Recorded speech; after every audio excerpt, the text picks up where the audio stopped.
ਵਾਹਿਗੁਰੂ ਜੀ ਕਾ ਖਾਲਸਾ ਵਾਹਿਗੁਰੂ ਜੀ ਕੀ ਫਤਿਹ। ਮੈਂ ਤੁਹਾਡੀ ਹੋਸਟ ਨੀਲਮ ਕੌਰ ਤੇ ਮੈਂ ਟੀਵੀ 84 ਦੇ ਸਾਰੇ ਦਰਸ਼ਕਾਂ ਤੇ ਸਰੋਤਿਆਂ ਦਾ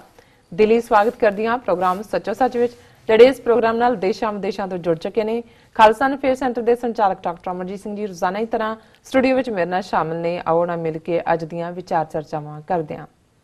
जी डॉक्टर साहब वाहिगुरू जी का खालसा वाहिगुरू जी की फतेह। जी डॉक्टर साहब जी ਤੁਹਾਡਾ ਨਿੱਘਾ ਸਵਾਗਤ ਹੈ ਪ੍ਰੋਗਰਾਮ ਸੱਚੋ ਸੱਚ ਵਿੱਚ। ਬਹੁਤ ਸ਼ੁਕਰੀਆ ਜੀ ਡਾਕਟਰ ਸਾਹਿਬ ਅੱਜ 23 ਅਪ੍ਰੈਲ 2018 10 ਵਿਸਾਖ ਨਾਨਕਸ਼ਾਹੀ ਸੰਮਤ 550 ਦਾ ਦਿਨ ਹੈ ਤੇ ਡਾਕਟਰ ਸਾਹਿਬ ਪ੍ਰੋਗਰਾਮ ਸ਼ੁਰੂ ਕਰਨ ਤੋਂ ਪਹਿਲਾਂ ਅਸੀਂ ਆਪਣੇ ਦਰਸ਼ਕਾਂ ਤੇ ਸਰੋਤਿਆਂ ਨੂੰ ਹਮੇਸ਼ਾ ਤਰ੍ਹਾਂ ਦੱਸੀਏ ਵਿਊਅਰਸ, ਜੇ ਤੁਸੀਂ ਹੱਕ ਸੱਚ ਇਨਸਾਫ ਤੇ ਪੈਰਾ ਦਿੰਦਾ ਇੱਕੋ ਇੱਕ ਚੈਨਲ ਟੀਵੀ 84 ਨੂੰ ਦੇਖਣਾ ਚਾਹੁੰਦੇ ਹੋ ਤਾਂ ਤੁਸੀਂ ਦੇਖ ਸਕਦੇ ਹੋ Spectrum cable, RCN cable, Bell Fibe cable in Canada, roku, Jadoo box, ਸ਼ਾਵਾ, फेसबुक, ग्लोबल CPN ਦੀ ਐਪ ਰਾਹੀਂ, TV 84 ਦੀ ਐਪ ਰਾਹੀਂ ਤੁਸੀਂ TV 84 ਨੂੰ ਦੇਖ ਸਕਦੇ ਹੋ।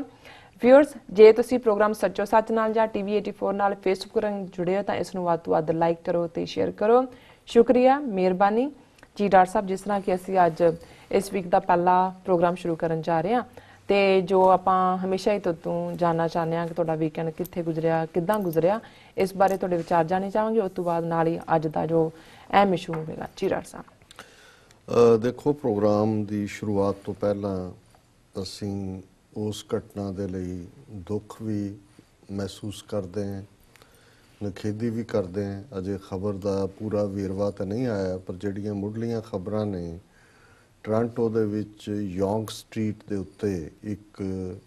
ਵੈਨ ਜਿਹੜੀ ਕਿ ਫੁੱਟਪਾਥ ਦੇ ਉੱਤੇ ਜਿਹੜੇ ਲੋਕ ਸਨ ਉਹਨਾਂ ਦੇ ਉੱਤੇ ਜਾ ਚੜੀ ਜੀ, ਔਰ ਉਸ ਹਾਦਸੇ ਦੇ ਵਿੱਚ 9 ਵਿਅਕਤੀ ਜਿਹੜੇ ਨੇ ਉਹ ਮਾਰੇ ਗਏ, 16 ਤੋਂ ਜ਼ਿਆਦਾ ਜ਼ਖਮੀ ਨੇ ਔਰ 4 ਚਫੇਰੇ ਜਿਹੜੀਆਂ ਨੇ ਐਂਬੂਲੈਂਸਿਸ ਔਰ ਪੁਲਿਸ ਗੱਡੀਆਂ ਦਾ ਘੇਰਾ ਹੈ। ਅਜੇ ਤੱਕ ਇਸ ਮੋਟਿਵ ਦਾ ਉਹਦਾ ਇਹ ਡਰਾਈਵਰ ਉੱਥੋਂ ਦੌੜਿਆ, ਪਰ ਕੁਝ ਦੂਰ ਜਾ ਕੇ ਜਿਵੇਂ ਦੱਸਿਆ ਗਿਆ ਵੀ ਉਹ ਗ੍ਰਿਫਤਾਰ ਹੋਇਆ, ਉਹਦੀ ਆਪਣੀ ਉਹ ਗੱਡੀ ਹੈ। ਕੀ ਮੋਟਿਵ ਸੀ? ਕਿਉਂਕਿ G7 ਦੇਸ਼ਾਂ ਦੀ ਮੀਟਿੰਗ ਵੀ ਚੱਲ ਰਹੀ ਹੈ ਔਰ ਕੈਨੇਡਾ ਦੇ ਪ੍ਰਧਾਨ ਮੰਤਰੀ ਜਸਟਿਨ ਟਰੂਡੋ ਨੇ ਵੀ ਜਿੱਥੇ ਅਫਸੋਸ ਦਾ ਪ੍ਰਗਟਾਵਾ ਕੀਤਾ ਹੈ, ਉੱਥੇ ਉਹਨਾਂ ਨੇ ਕਿਹਾ ਵੀ ਅਸੀਂ ਜਾਂਚ ਕਰ ਰਹੇ ਹਾਂ ਕਿ ਇਸ ਦੇ ਪਿੱਛੇ ਕੀ ਹੈ ਕਾਰਨ। ਕੁਛ ਵੀ ਹੋਏ, ਇਹ ਕਿਸੇ ਪਾਗਲਪਨ ਦੀ ਗੱਲ ਹੈ ਜਾਂ ਕੋਈ ਸਿਆਸੀ ਮੋਟਿਵ ਹੈ ਜਾਂ ਵੈਸੇ ਹਾਦਸਾ ਹੈ,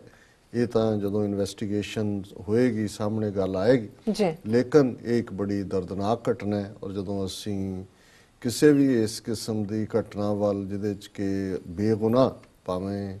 ਉਹ ਕੋਈ ਵੀ ਹੋਣ ਇਸ ਦੇ ਵਿੱਚ, ਔਰ ਅਸੀਂ ਸਮਝਦੇ ਹਾਂ ਵੀ ਇਹ ਬਦਕਿਸਮਤੀ ਹੈ ਕਿ ਇਸ ਕਿਸਮ ਦਾ ਮਾਹੌਲ ਬਣਦਾ ਜਾ ਰਿਹਾ। ਅਮਰੀਕਾ ਦੇ ਵੀ ਇੱਕ ਸੂਬੇ ਸ਼ਾਇਦ ਮਿਨੇਸੋਟਾ 'ਚ ਇੱਕ ਰੈਸਟੋਰੈਂਟ 'ਚ ਕੱਲ੍ਹ ਰਾਤ ਇੱਕ ਨੰਗੇ ਬੰਦੇ ਨੇ ਫਾਇਰਿੰਗ ਕਰਕੇ 4 ਬੰਦੇ ਜਿਹੜੇ ਨੇ ਰੈਸਟੋਰੈਂਟ 'ਚ ਮਾਰ ਦਿੱਤੇ। ਉਹਦੇ ਬਾਰੇ ਆ ਰਿਹਾ ਜੀ ਪਤਾ ਨਹੀਂ ਉਹਦਾ ਦਿਮਾਗ ਖਰਾਬ ਹੈ ਜਾਂ ਕੀ ਹੈ ਕੀ ਨਹੀਂ। ਲੇਕਿਨ ਇਸ ਕਿਸਮ ਦੇ ਹਾਦਸੇ, ਜਿਵੇਂ ਅਸੀਂ ਪਿਛਲੇ ਦਿਨਾਂ 'ਚ ਇੱਕ ਪ੍ਰੋਗਰਾਮ ਕੀਤਾ ਸੀ ਕਿ ਵੀ ਕਿਸ ਹੱਦ ਤੱਕ ਜਾ ਕੇ ਅਸੀਂ ਨਿੱਘਰ ਗਈ ਹੈ ਸਾਡੀ ਸੁਸਾਇਟੀ ਓਵਰਆਲ, ਕਿ ਮਨੁੱਖੀ ਜ਼ਿੰਦਗੀ ਦੀ ਕੋਈ ਕੀਮਤ ਨਹੀਂ ਹੈ। ਪਤਾ ਨਹੀਂ ਕੌਣ ਸਟ੍ਰੈਸ ਦਾ ਸ਼ਿਕਾਰ ਹੈ, ਕਿਹਦੇ 'ਚ ਕੀ ਚੱਲ ਰਿਹਾ। ਲੇਕਿਨ ਅਸੀਂ ਸਭ ਤੋਂ ਪਹਿਲਾਂ ਟੋਰਾਂਟੋ ਦੀ ਇਸ ਘਟਨਾ ਦੇ ਉੱਤੇ ਅਫਸੋਸ ਦਾ ਪ੍ਰਗਟਾਵਾ ਕਰਦੇ। ਵੀਕਐਂਡ ਜ਼ਾਹਰ ਹੈ, ਅਸੀਂ ਜਿਵੇਂ ਸ਼ੁੱਕਰਵਾਰ ਦੇ ਪ੍ਰੋਗਰਾਮ 'ਚ ਦੱਸਿਆ ਸੀ ਔਰ ਪਿਛਲੇ ਹਫਤੇ 'ਚ ਵੀ ਸਾਡਾ ਇੱਕ ਪ੍ਰੋਗਰਾਮ ਐਕਸਕਲੂਸਿਵਲੀ ਉਸ ਮਾਸੂਮ ਬੱਚੀ ਦੇ ਨਾਂ ਸੀ, ਆਸਿਫਾ ਬਾਨੋ, 8 ਸਾਲ ਦੀ ਬੱਚੀ ਜਿਹੜੀ ਜੰਮੂ ਕਸ਼ਮੀਰ ਸਟੇਟ ਦੇ ਜ਼ਿਲ੍ਹਾ ਕਠੂਆ ਦੇ ਰਾਸਨਾ ਪਿੰਡ 'ਚ 10 ਜਨਵਰੀ ਨੂੰ ਘਰੋਂ ਗਈ ਘੋੜੇ ਚਰਾਉਣ, ਗਰੀਬ ਬੱਕਰਵਾਲਾਂ ਦੀ ਬੱਚੀ। ਉੱਥੋਂ ਉਸ ਨੂੰ ਅਗਵਾ ਕਰ ਲਿਆ ਗਿਆ ਔਰ ਉੱਥੋਂ ਦੇ ਹੀ ਮੰਦਿਰ 'ਚ ਰੱਖ ਕੇ ਮੰਦਿਰ ਦੇ ਪੁਜਾਰੀ, ਉਸ ਦੇ ਮੁੰਡੇ ਔਰ 3 ਪੁਲਿਸ ਅਫਸਰ ਜਿਹੜੇ ਸਾਬਕਾ ਔਰ ਸਰਵਿੰਗ, ਕੋਲ 8 ਦੋਸ਼ੀ ਜਿਨ੍ਹਾਂ ਦੀ ਗ੍ਰਿਫਤਾਰੀ ਹੋ ਚੁੱਕੀ ਹੈ, ਉਹਨਾਂ ਨੇ ਲਗਾਤਾਰ ਜਿਹੜਾ 7-8 ਦਿਨ ਉਸ ਦੇ ਨਾਲ ਜਬਰ ਜਨਾਹ ਕੀਤਾ ਔਰ ਫਿਰ ਉਸ ਦੀ ਜਿਹੜੀ ਹੈ ਲਾਸ਼ ਇੱਕ ਝਾੜੀਆਂ ਤੇ ਜਿਹੜਾ ਵਿੱਚ ਸੁੱਟੀ ਹੋਈ ਮਿਲੀ। ਔਰ ਇਹ ਇੱਕ ਐਸੀ ਦਰਦਨਾਕ ਘਟਨਾ ਹੈ ਜਿਸ ਦੇ ਉੱਤੇ ਕੁੱਲ ਦੁਨੀਆ ਭਰ ਦੇ ਵਿੱਚ ਜਿਹੜਾ ਪ੍ਰੋਟੈਸਟ ਹੋਇਆ। ਯੂਨਾਈਟਿਡ ਨੇਸ਼ਨਸ ਦੇ ਸੈਕਟਰੀ ਜਨਰਲ ਨੇ ਇਸ ਦੇ ਉੱਤੇ ਸਟੇਟਮੈਂਟ ਦਿੱਤੀ ਔਰ ਮੋਦੀ ਦੀ ਕਾਮਨਵੈਲਥ ਦੇਸ਼ਾਂ ਦੀ ਮੀਟਿੰਗ ਜਿਹਦੇ 'ਚੋਂ ਸ਼ਮੂਲੀਅਤ ਲਈ ਆਇਆ, ਉਸ 8 ਸਾਲਾ ਬੱਚੀ ਦੀ ਸ਼ੈਡੋ 'ਚੋਂ ਆਸਿਫਾ ਬਾਨੋ ਦੇ ਨਾਲ ਜੋ ਹੋਇਆ। ਕਿਉਂਕਿ ਇਹ ਨਹੀਂ ਹੈ ਕਿ ਪਹਿਲੀ ਵਾਰ ਹੋਇਆ, ਜੇ ਪਿਛਲੇ ਅਸੀਂ ਜਦੋਂ ਦੀ ਇਹ ਖਬਰ ਆਈ ਹੈ ਉਸ ਤੋਂ ਬਾਅਦ ਹੀ ਦੇਖੋ ਤਾਂ ਤੁਸੀਂ ਖਬਰ ਪੜ੍ਹ ਨਹੀਂ ਸਕਦੇ ਕਿ ਈਵਨ ਹੁਣ ਕੁਛ ਮਹੀਨਿਆਂ ਤੱਕ ਦੀਆਂ ਬੱਚੀਆਂ ਦੇ ਨਾਲ ਵੀ ਜਿਹੜਾ ਹੈ ਜਬਰ ਜਨਾਹ ਦੀਆਂ ਖਬਰਾਂ ਆਈਆਂ ਨੇ, यूपी होए, बिहार होए, ये रोज़ाना जहाँ इस किस्म ਦੀਆਂ ਖਬਰਾਂ ਪਹਿਲਾਂ ਦੱਬੀਆਂ ਹੋਈਆਂ ਸੀ, ਹੁਣ ਉਹਨਾਂ ਨੂੰ ਜਿਹੜਾ ਉਹ ਪ੍ਰਗਟਾ ਹੋ ਰਿਹਾ। ਲੇਕਿਨ ਕੁੱਲ ਮਿਲਾ ਕੇ ਇੱਕ ਖੌਫ ਆਉਂਦਾ ਹੈ, ਡਰ ਆਉਂਦਾ ਹੈ, ਔਰ ਜਿਹੜੇ ਸਾਰੇ ਹੀ ਗ੍ਰਸਤੀ ਜਿਨ੍ਹਾਂ ਦੇ ਬੱਚੇ ਬੱਚੀਆਂ ਨੂੰ ਅਸੀਂ ਸਾਰੇ ਪਿਆਰ ਕਰਦੇ ਹਾਂ ਆਪਣੇ, ਤੇ ਅਸੀਂ ਇਹ ਮਹਿਸੂਸ ਕਰਦੇ ਹਾਂ ਕਿ ਵੀ ਇਸ ਲੈਵਲ ਤੱਕ ਇਹਨੂੰ ਵਹਿਸ਼ੀਪੁਣਾ ਕਹਿਣਾ ਵੀ, ਵਹਿਸ਼ੀ ਐਨੀਮਲ ਨੂੰ ਕਹਿੰਦੇ ਨੇ। ਐਨੀਮਲਸ ਵੀ ਜਿਹੜੇ ਨੇ ਉਹ ਆਪਣੇ ਬੱਚਿਆਂ ਦੇ ਲਈ ਜਾਂ ਦੂਸਰਿਆਂ ਲਈ ਪ੍ਰੋਟੈਕਟਿਵ ਹੁੰਦੇ ਨੇ। ਐਨੀਮਲ ਵੀ ਉਦੋਂ ਹੀ ਸ਼ਿਕਾਰ ਕਰਦਾ ਜਦੋਂ ਭੁੱਖਾ ਹੁੰਦਾ, ਉਹ ਫਨ ਦੇ ਲਈ ਨਹੀਂ ਮਾਰਦਾ ਕਿਸੇ ਨੂੰ। ਭਾਵੇਂ ਸ਼ੇਰ ਤੋਂ ਲੈ ਕੇ ਥੱਲੇ ਤੱਕ ਜਿੰਨੇ ਮਰਜ਼ੀ ਖੂੰਖਾਰ ਜਾਨਵਰ ਹੋਣ, ਉਹ ਸਿਰਫ ਉਦੋਂ ਹੀ ਸ਼ਿਕਾਰ ਕਰਦੇ ਨੇ ਜਦੋਂ ਭੁੱਖੇ ਹੁੰਦੇ ਨੇ। ਸੋ ਮੈਂ ਤਾਂ ਸਮਝਦਾ ਵੀ ਈਵਨ ਵਹਿਸ਼ੀ ਕਹਿਣਾ ਵੀ ਉਹਨਾਂ ਨੂੰ ਜਿਹੜਾ ਉਹਨਾਂ ਦੀ ਬੇਇੱਜ਼ਤੀ ਹੈ। ਔਰ ਇਸ ਕਿਸਮ ਦਾ ਮਾਹੌਲ ਜਿਹੜਾ ਹੈ ਚਾਰ ਚਫੇਰੇ ਸਿਰਜਿਆ ਗਿਆ ਸਾਡੀ ਸੁਸਾਇਟੀ 'ਚ ਖਾਸ ਤੌਰ 'ਤੇ। ਔਰ ਇੱਕ ਪਾਸੇ ਅਸੀਂ ਦਾਅਵਾ ਕਰਦੇ ਹਾਂ ਕਿ ਜੀ ਅਸੀਂ ਧਰਮ ਨੂੰ ਮੰਨਣ ਵਾਲੇ ਲੋਕ, ਫੇਥ ਨੂੰ ਮੰਨਣ ਵਾਲੇ ਲੋਕ, ਆਸਤਕ, ਸਪਿਰਿਚੁਅਲਿਟੀ,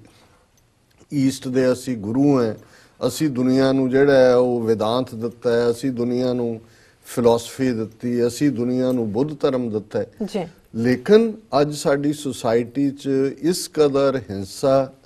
ਇਸ ਕਦਰ ਟੋਟਲੀ ਇਨਹਿਊਮਨ ਪਹੁੰਚ,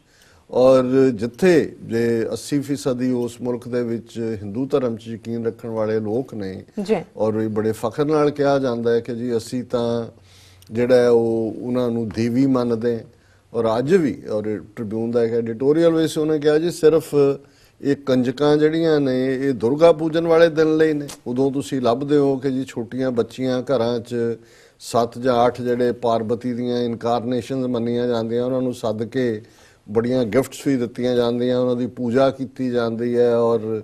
ਉਹ ਜਿਹੜਾ ਉਸ ਨੂੰ ਬੜਾ ਪਵਿੱਤਰ ਮੰਨਿਆ ਜਾਂਦਾ ਹੈ। ਔਰ ਉਹਨੇ ਟ੍ਰਿਬਿਊਨ ਨੇ ਪੁੱਛਿਆ ਕਿ ਵੀ ਬਸ ਇਹ ਜਿਹੜੀ ਹੈ ਕੰਜਕਾਂ ਤੱਕ ਹੀ ਹੈ, ਉੱਥੋਂ ਹੀ ਹੈ ਗੋਡੈਸ, ਉਸ ਤੋਂ ਬਾਅਦ ਅਸੀਂ ਜਿਹੜਾ ਉਹ ਬਿਲਕੁਲ ਭੁੱਲ ਗਏ ਆ ਵੀ ਸਾਡੇ ਕੀ ਨੋਰਮ ਨੇ। ਪਰ ਜਿਹੜੀ ਗੱਲ ਹੋਰ ਵੀ ਅਫਸੋਸਨਾਕ ਸੀ, ਕਿਉਂਕਿ ਇਸ ਕਿਸਮ ਦਾ ਕੋਈ ਦਰਿੰਦਾ ਜਾਂ ਕੋਈ ਇੰਡੀਵਿਜੂਅਲ ਕਿਸ ਹੱਦ ਤੱਕ ਜਾ ਕੇ ਕੋਈ ਕਰਦਾ, ਲੇਕਿਨ ਜਦੋਂ ਇਹ ਜਬਰ ਜਨਾਹ ਇੱਕ ਸਿਆਸੀ ਹਥਿਆਰ ਬਣ ਜਾਏ,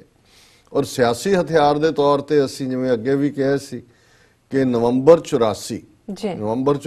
ਚ ਹਜ਼ਾਰਾਂ ਸਿੱਖ ਦਿੱਲੀ, ਕਾਨਪੁਰ, ਭਾਰਤ ਭਰ ਦੇ ਵਿੱਚ ਜਿਉਂਦੇ ਸਾੜੇ ਗਏ, ਮਾਰੇ ਗਏ, ਬੱਚੇ ਮਾਰੇ ਗਏ। ਔਰ ਜਦੋਂ ਅਸੀਂ ਕ੍ਰਾਈਮ ਅਗੇਂਸਟ ਵਿਮਨ ਦੇਖਦੇ ਹਾਂ, ਸੈਂਕੜਿਆਂ ਸਿੱਖ ਬੀਬੀਆਂ ਤਰਲੋਕਪੁਰੀ, ਮੰਗੋਲਪੁਰੀ, ਸੁਲਤਾਨਪੁਰੀ ਹੋਏ, ਕਾਨਪੁਰ ਹੋਏ, ਔਰ ਹੋਰ ਥਾਵਾਂ ਕੁਛ ਰਿਪੋਰਟ ਹੋਈਆਂ, ਕੁਛ ਹੋਂਦ ਚੱਲੜ ਵਰਗਾ ਵਾਕਿਆ ਬਾਅਦ ਜਾ ਕੇ ਸਾਹਮਣੇ ਆਇਆ ਕਿ ਕਿਵੇਂ ਗੈਂਗ ਰੇਪਸ ਹੋਏ। ਔਰ ਇਹੀ ਗੱਲ ਨਹੀਂ ਹੈ। ਔਰ ਜਦੋਂ ਤੁਸੀਂ ਵੀਕਐਂਡ ਦਾ ਪੁੱਛਿਆ, ਸੈਚਰਡੇ ਦਾ ਜਿਹੜਾ ਫੰਕਸ਼ਨ ਸੀ ਉਹ ਮੁੱਖ ਤੌਰ ਦੇ ਉੱਤੇ ਆਲ ਪਾਕਿਸਤਾਨੀ ਅਮਰੀਕਨ ਕੋਲੀਸ਼ਨ ਵੱਲੋਂ ਟੇਸਟ ਆਫ ਲਾਹੌਰ ਰੈਸਟੋਰੈਂਟ ਦੇ ਵਿੱਚ ਜੈਕਸਨ ਦੇ ਵਿੱਚ ਰੱਖਿਆ ਹੋਇਆ ਸੀ, ਔਰ ਇਸ ਦਾ ਜੈਕਸਨ ਹਾਈਟਸ ਦੇ ਵਿੱਚ। ਔਰ ਇਸ ਦਾ ਮੁੱਖ ਮਕਸਦ ਜਿਹੜਾ ਇਹ ਜਿਹੜਾ ਡੈਡੀਕੇਟ ਸੀ ਆਸਿਫਾ ਬਾਨੋ ਨੂੰ, ਉਸ ਬੱਚੀ ਨੂੰ। ਔਰ ਉਸ ਦੇ ਵਿੱਚ ਜਿੱਥੇ ਸਾਡੇ ਪਾਕਿਸਤਾਨੀ ਭਾਈਚਾਰੇ ਦੀ ਗਿਣਤੀ ਸੀ, ਉੱਥੇ ਸਿੱਖ ਭਰਾਵਾਂ ਭੈਣਾਂ ਨੇ ਵੀ ਜਿਹੜਾ ਵੱਡੀ ਗਿਣਤੀ ਦੇ ਵਿੱਚ ਸ਼ਮੂਲੀਅਤ ਕੀਤੀ। ਈਵਨ ਭਾਰਤ ਤੋਂ ਵੀ ਇੱਕ ਜਿਹੜੇ ਸੱਜਣ ਬੰਬੇ ਤੋਂ ਸੀ ਉਹ ਆਏ, ਹਾਲਾਂ ਉਹਨਾਂ ਦੇ ਵਿਊ ਭਾਵੇਂ ਡਿਫਰੈਂਟ ਸੀ, ਲੇਕਿਨ ਇੱਕ ਚੰਗੀ ਗੱਲ ਸੀ ਕਿ ਜਿੱਥੇ ਉਸ ਇਨਸਾਨੀ ਪੀੜ ਨੂੰ ਵੀ ਮਹਿਸੂਸ ਕੀਤਾ ਗਿਆ। ਔਰ ਜੋ ਕੁਛ ਅਸੀਂ, ਔਰ ਮੈਂ ਆਪਣੀ ਪ੍ਰੈਜੈਂਟੇਸ਼ਨ ਦੇ ਵਿੱਚ ਵੀ ਇਹ ਗੱਲ ਕਹੀ ਸੀ, ਔਰ ਅਸੀਂ ਸਭ ਤੋਂ ਪਹਿਲਾਂ ਤਾਂ APAC ਦਾ ਸ਼ੁਕਰੀਆ ਅਦਾ ਕਰਦੇ ਕਿ ਉਹਨਾਂ ਨੇ ਇਸ ਸਮਾਗਮ ਦਾ ਜਿਹੜਾ ਪ੍ਰਬੰਧ ਕੀਤਾ। ਮੈਨੂੰ ਉਹਨਾਂ ਨੇ ਕੀ ਨੋਟ ਸਪੀਕਰ ਦੇ ਤੌਰ ਦੇ ਉੱਤੇ ਮੁੱਖ ਮਹਿਮਾਨ ਵਜੋਂ ਨਵਾਜਿਆ, ਔਰ ਜਿੰਨੇ ਸਾਡੇ ਭੈਣ ਭਰਾ ਗਏ ਸੀ ਉਹਨਾਂ ਦੇ ਲਈ ਉਹਨਾਂ ਨੇ ਜਿੱਥੇ ਇਕੱਲੇ ਨੇ ਆ ਕੇ ਸ਼ੁਕਰੀਆ ਅਦਾ ਕੀਤਾ, ਉੱਥੇ ਉਹਨਾਂ ਨੇ ਇਸ ਗੱਲ ਨੂੰ ਯਕੀਨੀ ਬਣਾਇਆ ਕਿ ਉਹਨਾਂ ਦੇ ਈਵਨ ਖਾਣੇ ਦਾ ਪ੍ਰਬੰਧ ਵੀ ਜਿਹੜਾ ਉਸ ਦੇ ਵਿੱਚ ਵੈਜੀਟੇਰੀਅਨ ਫੂਡ ਔਰ ਜਿਹੜਾ ਵੀ ਪਸੰਦੀਦਾ ਉਹ ਉਹਨਾਂ ਨੇ ਅਲੱਗ ਪ੍ਰਬੰਧ ਕੀਤਾ ਸੀ। ਸੋ ਅਸੀਂ ਸਮਝਦੇ ਹਾਂ ਵੀ ਇਹ ਇੱਕ ਜਦੋਂ ਅਸੀਂ ਕੋਈ ਇਸ ਕਿਸਮ ਦੇ ਮੁੱਦੇ ਦੇ ਉੱਤੇ, ਔਰ ਇਹ ਚੰਗਾ ਹੁੰਦਾ ਕਿ ਵੀ ਦੂਸਰੇ ਲੋਕ ਵੀ ਜੋ ਹਾਲਾਂ ਜਦੋਂ ਮੋਦੀ ਆਇਆ ਇੰਗਲੈਂਡ ਦੇ ਵਿੱਚ, ਇਹੀ ਨਹੀਂ ਵੀ ਅੱਗੇ ਤਾਂ ਸਿੱਖਾਂ ਦਾ ਜਾਂ ਕਸ਼ਮੀਰੀਆਂ ਦਾ ਹੀ ਪ੍ਰੋਟੈਸਟ ਹੁੰਦਾ ਹੈ ਜਾਂ ਕਦੇ ਜਦੋਂ ਜਿਹੜਾ ਮਿਸਟਰ ਫੀਜ਼ੋ ਉਹ ਉੱਥੇ ਹੁੰਦਾ ਸੀ ਲੰਡਨ 'ਚ, ਉਦੋਂ ਨਾਗਿਆਂ ਦਾ ਵੀ ਪ੍ਰੋਟੈਸਟ ਹੁੰਦਾ ਸੀ। ਲੇਕਿਨ ਇਸ ਵਾਰ ਆਮ ਕਮਿਊਨਿਟੀ ਵੀ, ਉਹਨਾਂ ਦੇ ਵਿੱਚ ਦਲਿਤ ਭਾਈਚਾਰੇ ਨੇ ਵੀ ਕੀਤਾ, ਲੇਕਿਨ ਆਮ ਲੋਕ ਵੀ ਭਾਰਤ ਦੇ, ਉਹ ਭਾਵੇਂ ਗੁਜਰਾਤੀ ਸਨ, ਮਹਾਰਾਸ਼ਟਰੀਅਨ ਸਨ ਜਾਂ ਦੂਜੇ, ਕਿਉਂਕਿ ਇਹ ਜਿਹੜਾ ਕ੍ਰਾਈਮ ਹੈ ਅਗੇਂਸਟ ਵੂਮੈਨ ਔਰ ਆਸਿਫਾ ਬਾਨੋ ਦਾ ਕੇਸ, ਉਹ ਕੇਸ ਬਣ ਕੇ ਸਾਹਮਣੇ ਆਇਆ ਕਿ ਜਿਵੇਂ ਉਹ 60 ਸਾਲ ਦੀ ਮਾਸੂਮ ਬੱਚੀ ਨੇ ਜਿਹੜਾ ਘਿਨਾਉਣਾ ਚਿਹਰਾ ਸਮਾਜ ਦਾ ਔਰ ਸਿਆਸੀ ਵੈਪਨ ਦੇ ਤੌਰ ਤੇ। ਔਰ ਆਪਣੀ ਪ੍ਰੈਜੈਂਟੇਸ਼ਨ ਦੇ ਵਿੱਚ ਵੀ ਮੈਂ ਕਿਹਾ ਸੀ ਵੀ ਅਸੀਂ ਜੋ ਕੁਝ ਮਹਿਸੂਸ ਕਰਦੇ ਹਾਂ, ਅਸੀਂ ਕੋਈ ਸਿਰਫ ਸਿੰਪੈਥੀ ਨਹੀਂ ਰੱਖਦੇ, ਸਿੰਪੈਥੀ ਤਾਂ ਹਮਦਰਦੀ ਹੁੰਦੀ ਹੈ, ਤੁਸੀਂ ਕਿਸੇ ਨਾਲ ਕਹਿੰਦੇ ਬਹੁਤ, ਅਸੀਂ ਐਂਪੈਥੀ ਰੱਖਦੇ ਹਾਂ ਕਿਉਂਕਿ ਅਸੀਂ ਇਸ ਸਾਰੇ ਨੂੰ ਹੰਡਾਇਆ ਹੋਇਆ ਕੌਮੀ ਤੌਰ ਤੇ। ਔਰ ਸ਼ਾਇਦ ਬਹੁਤ ਸਾਰਿਆਂ ਦੀ ਯਾਦਾਸ਼ ਉਨੀ ਨਹੀਂ ਹੁੰਦੀ ਜਾਂ ਪੜ੍ਹਨ ਦਾ ਸ਼ੌਕ ਨਾ ਹੋਣ ਕਰਕੇ, ਜਦੋਂ ਪੰਜਾਬ ਦੇ ਵਿੱਚ ਇਹ ਸਿੱਖ ਨਸਲਕੁਸ਼ੀ ਦਾ ਦੌਰਾ 84 ਤੋਂ ਬਾਅਦ ਸ਼ੁਰੂ ਹੋਇਆ ਔਰ ਇਹ ਰਿਕਾਰਡਡ ਹੈ ਇੰਟਰਨੈਸ਼ਨਲ ਹਿਊਮਨ ਰਾਈਟਸ ਆਰਗੇਨਾਈਜੇਸ਼ਨ ਦੀ ਰਿਪੋਰਟਸ ਵੀ, ਉਦੋਂ PHRO ਜਿਹੜੀ ਹੈ ਉਹ ਜਸਟਿਸ ਅਜੀਤ ਸਿੰਘ ਬੈਂਸ ਰਨ ਕਰਦੇ ਸੀ, ਉਹਦੇ 'ਚ ਵੀ ਕਿ ਹੁਣ ਜਿਹੜਾ ਇਲਾਕਾ ਝਬਾਲ ਦਾ ਔਰ ਉਸ ਦੇ 22-24 ਪਿੰਡਾਂ ਦੇ ਸਰਪੰਚਾਂ ਨੂੰ, ਪੰਚਾਂ ਨੂੰ ਇਕੱਠੇ ਕਰਕੇ, ਉਸ ਵੇਲੇ ਅਜੇ ਪੰਜਾਬ ਜਿਹੜਾ ਉਹ ਫੌਜ ਦੇ ਹਵਾਲੇ ਸੀ, ਪਹਿਲੇ 6 ਮਹੀਨੇ ਜੂਨ 84 ਤੋਂ ਬਾਅਦ ਉੱਥੇ ਫੌਜ ਹੀ ਰਹੀ ਜੀ, ਔਰ ਉਹਨਾਂ ਦਾ ਬ੍ਰਿਗੇਡੀਅਰ ਜਾਂ ਮੇਜਰ ਜਨਰਲ ਰੈਂਕ ਦਾ ਸਿਨਾ, ਉਸ ਨੇ ਉਹਨਾਂ ਸਾਰਿਆਂ ਨੂੰ ਇਕੱਠੇ ਕੀਤਾ ਔਰ ਉਹਨਾਂ ਨੇ ਕਿਹਾ ਕਿ ਵੀ ਅਸੀਂ we will kill all your male members